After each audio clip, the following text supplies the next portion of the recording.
반갑습니다. 연수원의 이현철 과장입니다.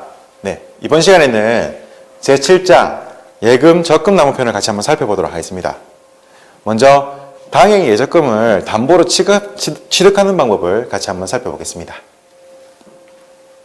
당행 예적금 등을 담보로 취득할 때는 채무자와 예금주, 다시 말하면 담보 제공자가 될 수 있겠죠. 그 담보 제공자에게 당행 장표, 근질권 설정 계약서를 진구하시고 확정일자를 받아두셔야 합니다.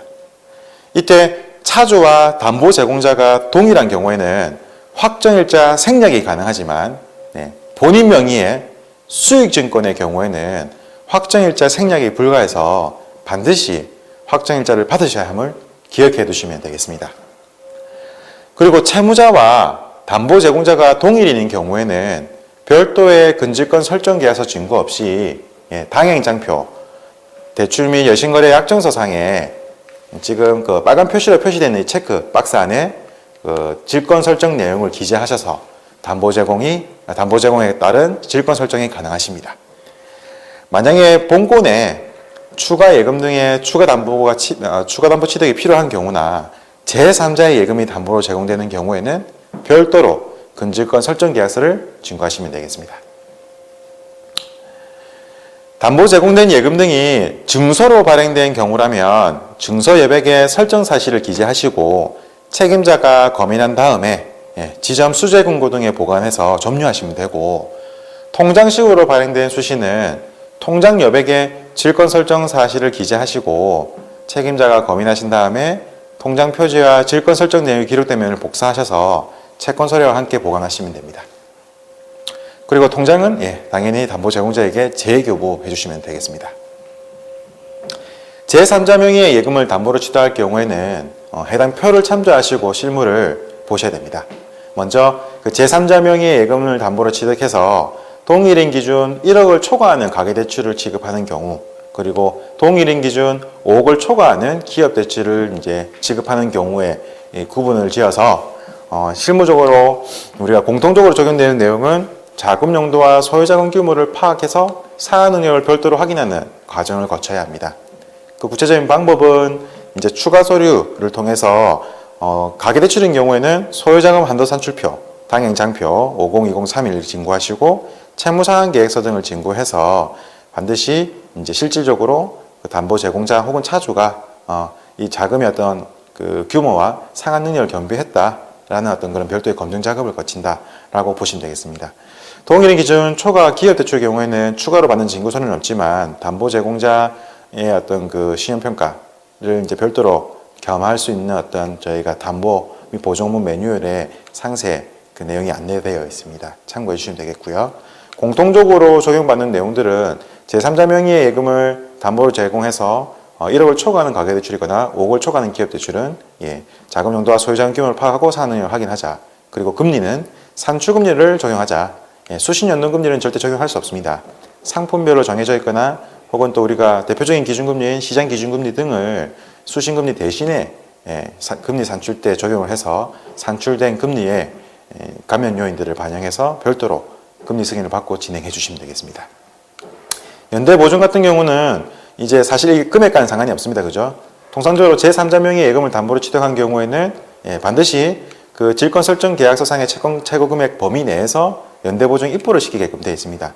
마찬가지로 그 금액이 제3자 담보 제공을 한 그 예금 금액에 따른 그 지급 금액이 1억을 초과하든 혹은 5억을 초과하는 기업대출이든 간에 종전에 우리가 제3자 명의 예금은 반드시 연대보증 입보를 시킨다라는 어떤 기준을 동일하게 적용을 해서 담보 제공한 금액, 질권 설정 계약서상의 채권 최고액 범위 내에서 예금주를 연대보증으로 입보를 하시는데, 그 사유는 조세 채권 등과 같이 당행의 어떤 질권이나 근저당권, 예를 들어 부동산 경우에는 근저당이 되겠죠. 1순위에도 불구하고 우선적으로 먼저 선순위 채권에 해당되어서 은행보다 앞선 권리를 행사할 수 있는 이런 조세 채권 등에 대응하기 위해서 어떻게 상계로 대응하기 위해서 예금주를 연대보증으로 입보시켜 동일한 채권과 채무를 가지고 있는 사람으로 계약을 하게 되는 어떤 행위라고 보시면 되겠습니다. 해서 동일한 채권과 채무 관계는 우리가 상계로 대응을 할 수 있다. 조세 채권 등의 선순위가 있음에도 불구하고, 그래서 이런 부분들을 반드시 기억하시고 실무적으로는 제3자 예금 담보 제공자인 경우에는 연대보증 입보를 시키면 되겠습니다. 예, 추가 서류는 앞서 설명드렸지만 가계대출에만 해당됩니다. 소유자금 한도산출표와 채무상환계획서를 별도로 진구하신다는 점 꼭 잊지 마시고 실무적으로는 기억하시고 진행해 주시면 되겠습니다. 네, 다음으로는 여신 취급 당시 담보로 취득한 추가 적립이 가능한 예금 등이 불입 잔액이 증가해서 추가로 근저권 설정 계약서를 받아서 담보 유효가 증가가 이루어진다면 이때는 반드시 금리 산출을 여신금리 재산출 품위를 진행해서 추가 담보에 대한 금리 반영이 될 수 있도록 실무자는 조치해 주셔야 됩니다. 이제 추가 적립이 가능한 예금이 좀 어렵게 표현이 되긴 하지만 적금리죠, 적금. 적금을 담보로 취득할 경우에는 그 취득 당시에 예금 잔액을 기준으로 근저권 설정 계약서를 아마 받으셨을 겁니다.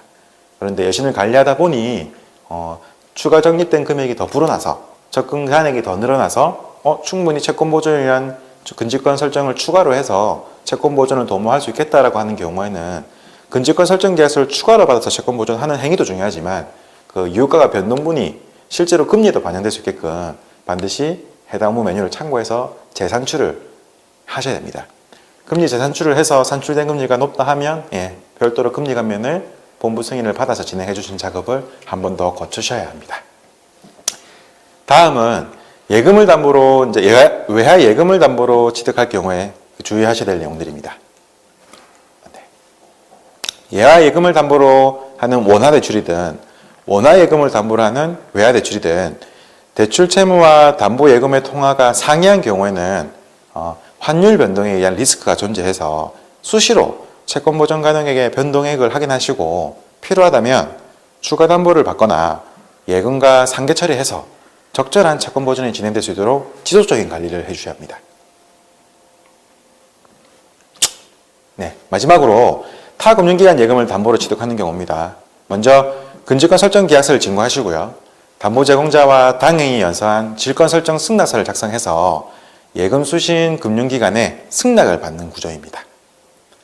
질권 설정 계약서와 승낙 의뢰서는 확정일자를 받아서 보관하셔야 합니다. 그리고 타행 예금은 담보 제공 금액이 1인당 최대 5천만 원까지 정식 담보로 인정될 수 있다는 점 기억해 주시면 되겠습니다.